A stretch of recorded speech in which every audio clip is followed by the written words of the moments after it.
Sleep. It's good stuff. More people need good sleep. The best way to sleep is um,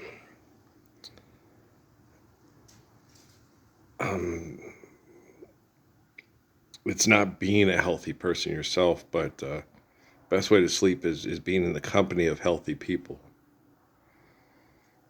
And if you're not in the company of healthy people, it makes sleep difficult. When you're in the company of healthy people, sleep is really good. Like uh, it's weird. You sit and think about it. Remember, good night, sleep tight. Don't let the bed bugs bite. And you're like, well, yeah, bed bugs, because you'd have different forms of trying to sleep. Different beds and different. They had feather beds and straw beds and all kinds of different beds. And we've invented, come up with technology to make it to where our sleep is so much more healthy for us. Yeah. So we've come a long way in making sure, it's because this is important. It's very important. And money is just an object used to manipulate selfish people. So we continue to behave in an aggressive, selfish, stupid manner. So we feel successful the more uh, we fight for what we need because we feel we want to, because we want to be successful. Which, you have the rocket money, you have all these stupid commercials on TV, and the entertainment and the TV shows and stuff are all about the trying to find entertainment and humor in our irrationality of our existence that are in many ways essentially rendered meaningless because of our lack of kindness and our lack of intelligence and understanding, our true uh, lack of understanding of eternity and mathematics. Because you get Sheldon, talking about 73 being the best number and goes through all the bullshit about this is that and that and that. That's neat and everything, but um, you know, does that give me a better bed to sleep on, more comfortable pillows? Does that help me have cleaner, fresh air to breathe when I sleep? You know, so there are a lot of things. You're sitting. You look at the. It's insane. You know, the way people engage and talk, and the things that they find fascinating and or intelligent. It's very disturbing. Last night I was sitting there and they had on Access Hollywood, and they had Tom Hanks's little girl that he had with a woman, I guess, that he wasn't married to. And the woman, like Miami Sue, had a difficult time being a mother. Just wasn't any good at it. Wasn't biologically conditioned or trained to do so. Wasn't, just no, Steffi was that way. I had to change Patrick's diapers at first and and get her to be comfortable with the. She had watched kids before, though, babysitted kids before that were toddlers and stuff. And she talked about these kids that she liked because they were a single dad, and the mom left and in the Air Force. And she talked about the little guy, and he would get a thing, and he'd climb up on the counter, and he'd go, yeah. And that's why I was watching a thing last night with the thing with I was Tom Hanks's daughter. Like, she hasn't been bathed and stuff like that. I was giving myself baths from the time I was about 8 or 7 or even more. When I could plug the thing in, make sure the water was just right. And, mom had 2 jobs, and so I was giving myself my own bath. From the time I could be safe and intelligent about giving a bath. And you stayed in there. Remember, you'd get all pruny because you'd bring in GI Joe and your. With Patrick, I got him diving guys and sharks, plastic diving guys, and a GI Joe with a water suit thing. So he'd go in there because by the time he was 6 or 7, I had the door open and he would be in there and he'd play. and he'd make sure, he would get behind your ears, and, or there make sure he did things right to clean himself up, and he pretty much took care of himself. He had cups that his water and rinsed his hair, and yeah. So he's a lot like me when he was younger. So he's constantly bathed and stuff. But I did get a lot of post-traumatic stress disorder with Emmy's and Kate's teeth and stuff when I was working, and yeah, and that hurt and it was hard. But a lot of it was distraction from online predication, especially from the military community there in Sierra Vista. And a lot of the stuff that was going on, the guy that was the main predator that was predicating sexually after my wife the most was my boss at work, who was an ex-Navy SEAL. And so, I've had to deal with these assholes my whole life. And I'm sick and tired of them, but, I'm not a murderer. I'm a loving, kind human being. And I understand and obey natural laws to the best of my ability. But you can't do that all by yourself.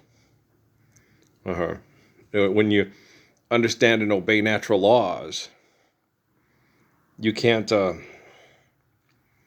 if you try to obey them all by yourself and no one else is willing to do that, and no one else does do that, okay? It's not a waste of time, but it makes life very difficult, right?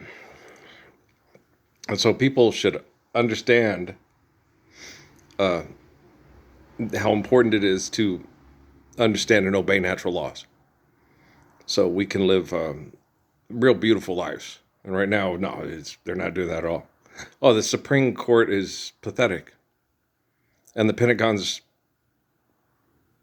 Supreme Court pretty much probably passes laws that the Pentagon says are okay to do. It's like, I don't. A lot of you get upset. You don't want to piss off the. I don't worry about pissing off the president or politicians. Okay.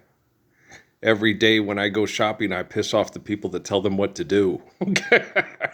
Every day when I pick up this phone and go on YouTube, I piss off the people that tell them what to do. Okay. The people that tell Jeff Bezos what he can and can't do, that tell Mark Zuckerberg what he can and cannot do, I piss off every day just by being a better person than them. It's like, if you piss off people because you're a better person than they are, okay, and then you're afraid to piss them off because they might torture you or kill you. And their thing in Sierra Vista was with me was, they're afraid it's worse than death, like listening to you talk, right? And you watch TV and that's, but it's not true. It's not true. Because I love children, and life is eternal and grace is infinite. And living the perfection of the Gospels is wonderful, okay? So, if they kill you, you can't get up and put in your loving effort for people to live the perfection of the Gospels, okay? So the worst thing that can happen is that they murder you, and everybody listens to them fucking talk, right? Okay, but your life is eternal and grace is infinite. All right. So when you share memories in life with other living human beings, you have to keep listening. You have to keep listening to them talk. You need a job. You need a career. You need to be successful. You need to compare yourself to him. You need to jump higher than him. You need bigger genitalia. You need to have sexual intercourse longer than he can. And all. It's like, no, that's bullshit. Like, there are a lot of women that are very sexually desirable. And I've been this way since I was a kid. Okay. And they're more sexually desirable than some of the girls that I liked. Okay. There are other girls, oh, wow, a special feeling, Lloyd. She'd be Abraham Lincoln. And Abraham Lincoln was mean. Okay. She was selfish and she was shitty. Okay. So you didn't want to date her, and you didn't find her attractive sexually or emotionally or romantically or intimately because you didn't want to be, he's got a bigger dick than you. He's faster than you. He's smarter than you. And it's like, well, why aren't you fucking him? Because he wants to fuck her. What a stupid bitch. And you're like, God damn. So you don't even want to be a part of that. And I tried not to be a part of it, but my whole life I was a part of that. Okay. So what do you do when you're better than everyone around you and they've turned you into a magic god that they think is better than you, but you're better than them, so then you're better than their magic god, right? Because their magic god is bullshit. He's not real. He's make-believe, right? But you're a real human being, and you're better than they are, which means you are better than their Jesus. You're better than their Allah. You're better than their Muhammad. You're better than their Confucius. You're better than their Buddha, right? Because the person they say that is their spiritual vehicle or they believe in, it's their namaste or this and that, is not getting up to do anything for us to live good, loving, kind, caring lives, have the strength to get them to do it. So you're better than all the assholes around you, okay, that are on TV selling deodorant, selling soda, selling cars, right? You're the Heart of Psalms and the Seed of Proverbs. You're the Ark of the Covenant, right? And people think you're nuts when you say that. And it's like, why do you think I'm nuts when I say that? Don't you think I'd be more nuts if I sit there and said, you need my money? Or I will have people that I employ torture you or murder you, and I'll get the people that write down the laws on pieces of paper to say it's okay, and I'll pardon myself. Okay, do you see what I'm saying? Don't you think that person would be a little bit more fucking crazy than me? But yet you guys sit every night on the news at 6 and 10 o'clock and listen with bated breath to hear what assholes like that are doing. And seeing if they're going to stand on top of the balcony and piss more money down on you so you can take a shower in their piss. Right? So don't tell me I'm not better than you and better than your fucked up imagination, because it's not true. I am. Right? You make propaganda monies because you're a tool bag for a turd bag. And then you want to be like Magic Johnson, then become the turd bag, the grand marshal of the pimp parade for all the hoes to try to fight their way up to the top of the, that's all that guy is. The guy in the red jacket, he's the president. Nah, he's just, he just decides who's going to be pimp, who's going to be this, and who's going to put their name on the pimp building. And you watch the world's most, $1 million band, world's most dangerous band. You got all the hot girls sitting there going, what are you doing? That's to attract people sexually to want to play football at their school so they can make lots of money off of advertising. Really? Yeah. And the band is really good. That also attracts a lot of attention.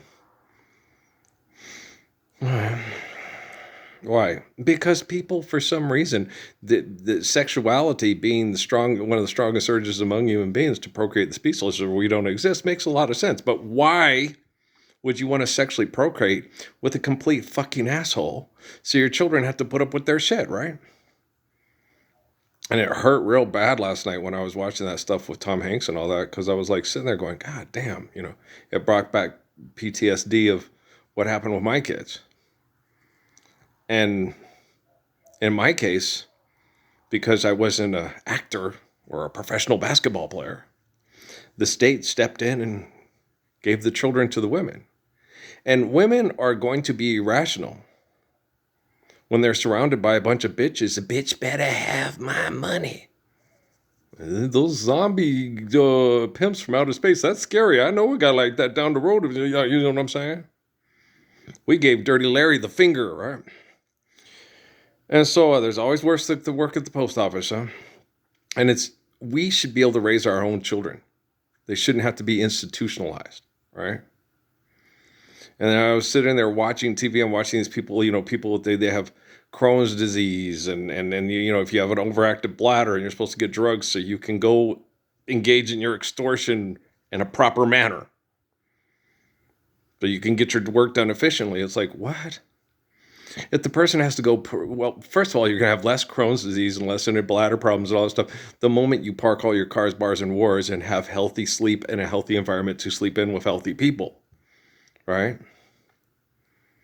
So you're just literally torturing people to death and then giving them medication to accept the torture till they die and say, thanks for the drugs, thanks for the surgical procedure. So the other night I was watching a little girl getting her eye on Nightline, getting her eye color changed. She had pretty brown eyes. And she got them all light colored. And I'm like, why? Y'all gonna kink your hair and burn it like Denzel Washington and Spike Lee pretending to be El Haj Malik El Shabazz and shit? And, straightening your hair and shit like that. And, getting fake boobies and shit. And fake butts and fake this, And if someone doesn't appreciate you and accept you for who you are, why do you want to alter your body to gain access to that person's superficial, disgusting narcissism? Why?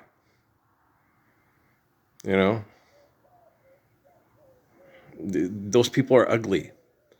Why do you keep telling them how attractive they are? Okay? Physical fitness and physical desirability for sex addicts is not attractive. Living the Lord's Prayer is attractive. Living the faith of Psalms is attractive. Sustaining it with the wisdom of Proverbs and the gratitude of the glory of life is attractive. Why are you so ugly? Right? Don't you ever ask yourself these questions? I don't, because I'm not ugly. Peace, man. I love you.